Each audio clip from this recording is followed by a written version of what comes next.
ପୁରୁଣାପାଣି ପଞ୍ଚାୟତ ପଛପଟେ ଗ୍ରାମସଭା ନାଁରେ ଧସ୍ତାଧସ୍ତି ଆନନ୍ଦପୁରଠାରେ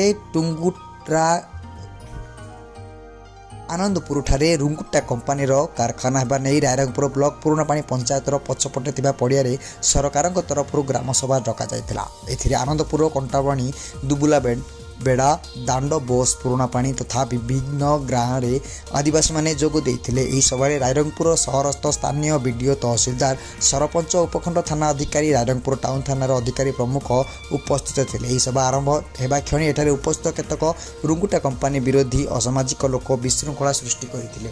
ସେମାନେ ହେଲେ ମାନୁ କିସ୍କୁ ପିତା ସିନ୍ଧ କିସ୍କୁ, କାନୁ ହାଁସଦା ପିତା ପିଥି ହାଁସଦା, ରୂପାଇ ମୁର୍ମୁ ପିତା ଭାପତ ମୁର୍ମୁ, ଆରୁଷ ମୁର୍ମୁ ପିତା ମାଧୁ ମୁର୍ମୁ, ସୁନିତା ହାଁସଦା ସ୍ୱାମୀ ସୁଶୀଲ ହାଁସଦା, ପାରା କିସ୍କୁ ସ୍ୱାମୀ ଶଙ୍କର କିସ୍କୁ, ମାଡ ମୁର୍ମୁ ସ୍ୱାମୀ ମାତୃ ମୁର୍ମୁ, ଆରୁଣ ମୁର୍ମୁ ସ୍ୱାମୀ ସିଦ୍ଧଲାଲ ମୁର୍ମୁ, ମାନୁ କିସ୍କୁ ପିତା ସିଦ୍ଧକୁସ୍କା ଏବଂ ଅନ୍ୟମାନେ।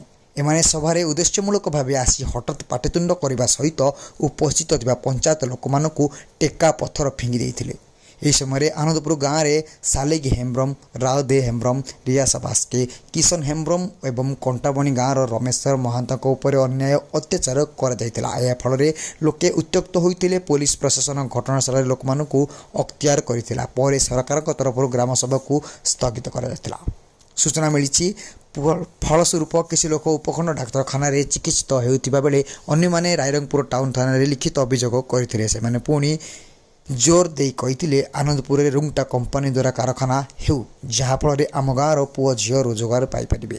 ସେମାନଙ୍କ ଦାଦନ ଶ୍ରମିକ ଭାବେ ବାହାରକୁ ଯିବାକୁ ଆଉ ଜମା ପଡ଼ିବ ନାହିଁ। ରାଇରଙ୍ଗପୁରରୁ ଶ୍ୟାମଳ ପଟ୍ଟନାୟକଙ୍କ ରିପୋର୍ଟ, ଦିଗ୍ଦର୍ଶନ ନ୍ୟୁଜ୍।